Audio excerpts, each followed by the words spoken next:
Hello guys, welcome to academy expert. I hope you are doing well. और आज हम बात करने वाले हैं सी प्लस प्लस की। सी प्लस प्लस हमारी प्रोग्रामिंग लैंग्वेज है, इसकी आज हम बात करेंगे। और हम बात करने वाले हैं सी प्लस प्लस की। स्पेशली फॉर ये वीडियो जो है वो बिगनर्स के लिए है, या मैं कह दूँ जो प्रोग्रामिंग लैंग्वेज सीखने की स्टार्टिंग कर रहे हैं, या जो सी प्लस प्लस को फर्स्ट टाइम सीखना चाहते हैं, या फिर जो बेसिक्स क्लियर करने चाहते हैं अपने सी प्लस प्लस के। तो वो इन लोगों को इस वीडियो से हेल्प मिलेगी और वो अपनी जो है इस वीडियो से लर्निंग को और इम्प्रूव कर सकते हैं, नया कुछ कंटेंट सीख सकते हैं और अपने बेसिक्स को क्लियर कर सकते हैं। तो आज हम बात करेंगे पूरी सी प्लस प्लस की, और सी प्लस प्लस के टॉपिक्स हम स्टार्ट करेंगे बिल्कुल बेसिक से। From starting first line of hello world, first function of hello world, first program of hello world आज हम लिखने वाले हैं। और इस वीडियो से मुझे लगता है आपको कुछ ना कुछ नया सीखने को ज़रूर मिलेगा। आपकी जिसने भी अभी तक प्रोग्रामिंग स्टार्ट नहीं करी है, जो फर्स्ट टाइम सीखना चाहता है, तो उसे ऐसा फील ही नहीं होगा कि मैं बहुत कुछ अलग सा सीख रहा हूँ या कुछ ज़्यादा कुछ नया सीख रहा हूँ। बहुत ही अच्छे से, बहुत ही डीपली कॉन्सेप्ट्स को क्लियर कराया जाएगा और आप बहुत ही इंटरेस्ट के साथ इस वीडियो को देखें, पूरे कंसंट्रेशन के साथ देखें। और मैं आपको बिल्कुल श्योर करती हूँ कि आपको इस वीडियो से पूरी हेल्प मिलेगी। पूरी आपकी जो अंडरस्टैंडिंग है, स्टार्टिंग है सी प्लस प्लस की, बहुत ही अच्छे से होगी।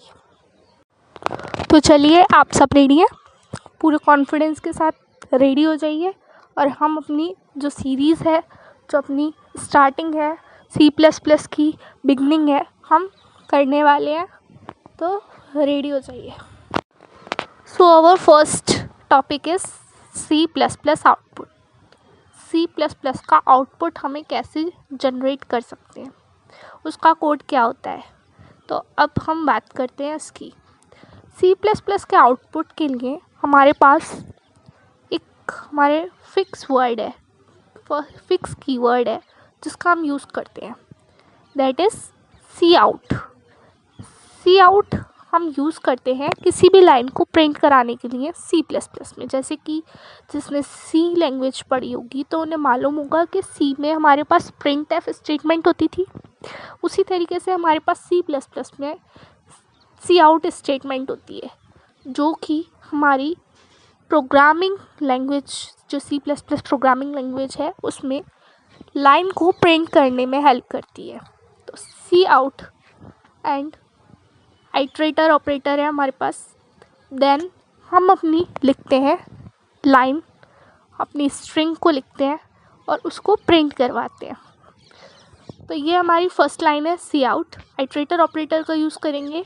देन हेलो वर्ल्ड, तो ये हमारी फर्स्ट लाइन है प्रिंटिंग के लिए, सी प्लस प्लस के आउटपुट के लिए। जहाँ पे भी हमें आउटपुट कुछ प्रिंट करवाना है तो सी आउट और इस ऑपरेटर का हम यूज़ करेंगे, आइटरेटर ऑपरेटर का यूज़ करेंगे, अपनी स्ट्रिंग लिखेंगे, देन हम कोलन सेमीकोलन लगा देंगे। देन सी आउट का मतलब क्या होता है?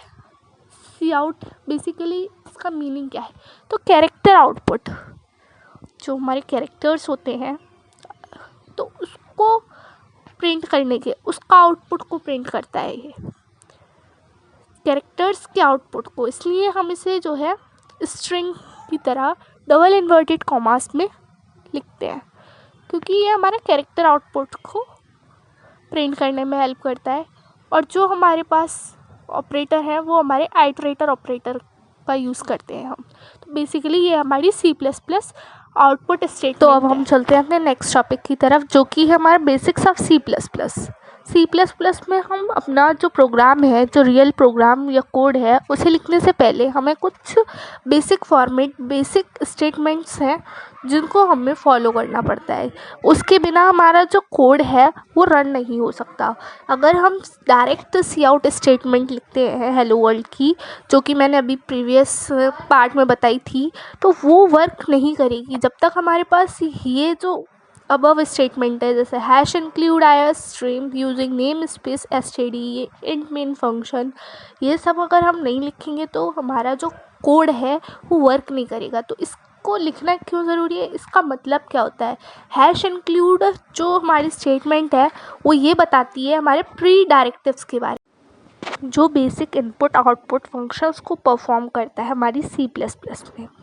और अब हम नेक्स्ट लाइन की बात करते हैं, जो कि है using name space std। std मतलब स्टैंडर्ड, यानी कि हमें स्टैंडर्ड फॉर्म जो है इनपुट आउटपुट की स्टैंडर्ड फॉर्म का यूज़ करना, to use standard form of input और output. This is the meaning of using name space std। And int mean एक फंक्शन है, हमारे पास अगर फंक्शन नहीं होगा तो हमारा कोई भी टास्क परफॉर्म नहीं होगा। तो हमारे जब भी हम कोड लिखते हैं तो उसे हमें रैप करना पड़ता है अपने फंक्शन के अंदर। और जो इंट मेन फंक्शन है ये इम्पॉर्टेंट फंक्शन है जो कि हमें अपने कोड के अंदर लिखना ही पड़ता है। तो हमारा नेक्स्ट टॉपिक है rules for naming variables in C++। C++ में हमारे वेरिएबल्स होते हैं। वेरिएबल्स क्या होते हैं, वेरिएबल्स एक स्पेस होती है, एक नेम होता है, एक नेम स्पेस होती है जो कि हमारे डेटा, कोई भी हमारा जो डेटा है उसकी वैल्यू को स्टोर करती है। It is the space that is use to store the value of the data. तो हमारे C++ में कुछ रूल्स हैं जो हमारे वेरिएबल्स के नेम को डिसाइड करने में, नेमिंग के लिए, वेरिएबल के नेमिंग के लिए हेल्प करते हैं। फर्स्ट हमारा है अलाउ कैरेक्टर्स। अलाउ कैरेक्टर्स में सिर्फ letters, only letters, capital letters A to Z, small letters A to Z, digits 0 to 9 and underscore are allowed. तो हमारे ये अलाउड होते हैं। स्पेसेस या कोई भी special character, @ ampersand, hashtag etcetera, जो स्पेशल कैरेक्टर्स हैं वो हमारे अलाउड नहीं होते हैं। सेकंड हमारा है can not B start with a number. तो हमारा जो भी कोई भी वेरिएबल की अगर हम नेमिंग कर रहे हैं तो हम उसे नेम को नंबर से स्टार्ट नहीं कर सकते, जैसे कि एग्जांपल में दिया है 1 number is not right, number 1 is the right is valid code. तो हम नेमिंग जो है, स्टार्टिंग जो नेमिंग है वेरिएबल की, वो हम नंबर से नहीं करते हैं C++ में। थर्ड हमारा है can not be a C++ keyword. C++ का हमारा जो है वो कीवर्ड नहीं होने चाहिए C++ में। ऊप्स का कॉन्सेप्ट आई थिंक आपने पढ़ा होगा या आप आगे पढ़ेंगे, तो उसमें हमारी कुछ क्लासेस होती हैं, ऑब्जेक्ट्स होते हैं, और कुछ हमारे कीवर्ड्स हमारे डिसाइड होते हैं, जैसे कि इंट, फ्लोट, डबल। ये हमारे कुछ कीवर्ड्स हैं जो C++ में पहले से होते हैं, तो हमें इनका यूज़ नहीं करना चाहिए वेरिएबल्स की नेमिंग के लिए। Fourth one is case sensitive. Case sensitive का मतलब होता है हमारी जो C++ प्रोग्रामिंग लैंग्वेज है वो डिस्टिंग्विश कर लेती है, यानी डिफरेंस निकाल लेती है कि अपर केस लेटर्स और लोअर केस लेटर्स में डिफ्रेंसीशन कर लेती है। तो इसलिए हम अपर केस को भी यूज़ कर सकते हैं और लोअर केस को भी यूज़ कर सकते हैं, जैसे कि इन टोटल 5 इक्वल्स टू 5 और इन टोटल इक्वल्स टू 10। तो ये जो टोटल एंड टोटल है ये दोनों डिफरेंट वेरिएबल्स हैं। तो जैसे कि मैंने अभी बताया C++ के वेरिएबल्स, C++ में वेरिएबल्स का क्या मतलब होता है, मैंने अभी बताया था कि वेरिएबल्स हमारी एक स्पेस होती है जो डेटा वैल्यूज़ को स्टोर करती है। तो C++ में डिफरेंट टाइप के वेरिएबल्स होते हैं। First one is int, integer type के वेरिएबल्स जो हमारी नंबर वैल्यूज़ को स्टोर करते हैं, जैसे कि एज क्या है हमारी, वो नंबर्स में स्टोर होती है, तो वो इंटी टाइप का डेटा है, वेरिएबल है, तो वो है 30, जैसे एग्जांपल में दिया है। Char is a character type. Char initial हमारा क्या है, वेरिएबल है, और किस टाइप का, ये कैरेक्टर टाइप का, ये हमारा डेटा टाइप है। कैरेक्टर क्या डेटा टाइप है, तो उसमें हमने स्टोर करा अपना character J। Third is name. Name हमारा क्या है, एक वेरिएबल है। वो किस नेम क्या होती है, एक स्ट्रिंग होती है, यानी एक सीक्वेंस होता है कैरेक्टर का। जो नेम होता है किसी का, तो बहुत सारे कैरेक्टर मिला के एक नेम बनता है, तो वो क्या होता है, सीक्वेंस ऑफ कैरेक्टर्स होता है। तो वो किस टाइप का है, स्ट्रिंग टाइप का। स्ट्रिंग नेम क्या है, जॉन डो। इज़ एडल्ट यानी कि बूलियन टाइप, ट्रू या फॉल्स, तो बूल इज़ एडल्ट, तो उसे क्या कर देंगे हम, true. Next one is float.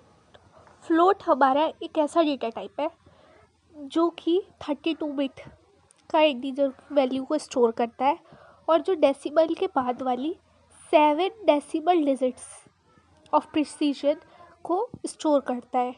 वही डबल जो है वो इसकी फ्लोट की डबल वैल्यू को स्टोर करता है, यानी कि 64 बिट 8 बाइट का ये वैल्यू को स्टोर करता है। 50 to 60 decibel digit after decibel ये स्टोर करता है। तो ये हमारा था फ्लोट और डबल। अब हम अपने नेक्स्ट टॉपिक की तरफ चलते हैं। So next topic is C++ identifiers. Identifiers का मतलब क्या होता है? स्टेप 1 है हमारा डेफिनेशन ऑफ आइडेंटिफायर। आइडेंटिफायर का मीनिंग क्या है? आइडेंटिफायर एक नेम होता है जो यूज़ किया जाता है आइडेंटिफाई करने के लिए, यानी कि पहचान करने के लिए हमारे वेरिएबल की, फंक्शंस की, क्लासेस, एरेज एंड मोर, इन सब की आइडेंटिफिकेशन करने के लिए हम किसी भी नेम का यूज़ करते हैं, तो वो हमारे होते हैं आइडेंटिफायर्स। तो आइडेंटिफायर्स में को हम कैसे यूज़ करते हैं? स्टेप 1 क्लियर है हमारा आइडेंटिफायर क्या होता है। स्टेप 2 है हमारा, जो मैंने अभी लास्ट में नेमिंग रूल्स बताए थे वेरिएबल्स के, तो हमें उनको फॉलो करना है। Step 3 is meaningful names. Meaningful names means total marks. अगर हम किसी के मार्क्स स्टोर कर रहे हैं तो टोटल मार्क्स, ऐसे नहीं कि 1 to XYZ कोई भी वेरिएबल नेम रख दिया, हमें मीनिंगफुल नेम यूज़ करना है। Step 4 is use consistent naming conventions. Consistent का मतलब हमारे कोई भी स्पेस नहीं होना चाहिए दो वर्ड के बीच में, यानी कि टोटल और मार्क्स के बीच में कोई स्पेस नहीं होना चाहिए, दोनों एक दूसरे से जॉइंट कंबाइन होके लिखे हुए होने चाहिए। अंडरस्कोर या दोनों एक साथ यूज़ होने चाहिए, दोनों के बीच में कोई गैप या स्पेस का यूज़ नहीं होना चाहिए। Step 5 is avoid reserve and confusing names, यानी कन्फ्यूजिंग नेम्स नहीं रखने। जैसे मैंने अभी लास्ट में बताया था कि मीनिंगफुल, कोई मीनिंग होना चाहिए इसको यूज़ करने के पीछे, हम आखिर में कर क्या रहे हैं, हमारा किस टाइप का डेटा है। एज हम स्टोर कर रहे हैं तो एज ही हमें लिखनी है, हमें कोई और सा वर्ड अगर हम लिखेंगे तो हमें कन्फ्यूज़न क्रिएट होगा, तो इसलिए हमें कन्फ्यूजिंग नेम्स को अवॉइड करना है। ऐसे नेम्स हमें वेरिएबल्स के रखने ही नहीं है जिससे हमारे कन्फ्यूज़न हो। तो हमारे C++ के जो आइडेंटिफायर्स है उसमें हमें ये 5 स्टेप्स फॉलो करने। तो नेक्स्ट वन हमारा है नेमिंग कन्वेंशंस को मैं डिटेल में आपको एक्सप्लेन करती हूँ। नेमिंग कन्वेंशंस किस किस टाइप के होते हैं। नेमिंग कन्वेंशंस में हमारा यूज़ किया जाता है कैबिल केस। कैबिल केस वेरिएबल्स और नेमिंग फंक्शंस के अगर हम नेम रख रहे हैं तो उसके लिए कैबिल केस में होता है हमारा फर्स्ट जो वर्ड होगा वो स्मॉल से होगा और जो सेकंड वर्ड होगा वो कैपिटल से होगा। जैसे स्टूडेंट जो है हमारा स्मॉल से स्टार्ट है एंड जो हमारा नेम है वो हमारा कैपिटल वर्ड से स्टार्ट है, तो ये हमारा है कैबिल केस। थर्ड इस नेमिंग कन्वेंशन है हमारा पास्कल केस। पास्कल केसेस जो होते हैं वो क्लासेस के लिए यूज़ किए जाते हैं, जैसे स्टूडेंट डिटेल्स। तो स्टूडेंट में फर्स्ट वर्ड भी हमारा कैपिटल होगा और सेकंड वर्ड भी, जैसे स्टूडेंट और डिटेल्स दोनों कैपिटलाइज्ड है, कैपिटल वर्ड से ही यूज़ है, स्टार्टिंग की गई है। थर्ड हमारा है अपर केस। अपर केस जो होता है वो कॉन्स्टेंट्स के लिए होता है, जैसे कि इंट मैक्स, इंट मिन, ये सब। आई होप जो अभी मैंने कॉन्सेप्ट्स बताए हैं इस वीडियो में वो आपको क्लियर हो गए होंगे। और अच्छे से पढ़िए, मेहनत करिए, लाइक करिए, शेयर करिए, सब्सक्राइब करिए। और आपका बहुत बहुत थैंक यू इस वीडियो को देखने के लिए, और अच्छे से कॉन्सेप्ट्स को क्लियर करिए। और अगली वीडियो के लिए वेट करिएगा। ये जो कॉन्सेप्ट्स आगे के हैं वो नेक्स्ट वीडियो में आएंगे पार्ट 2 में। C++ बेसिक्स जो है बिगनर्स के पार्ट 2 में आएंगे।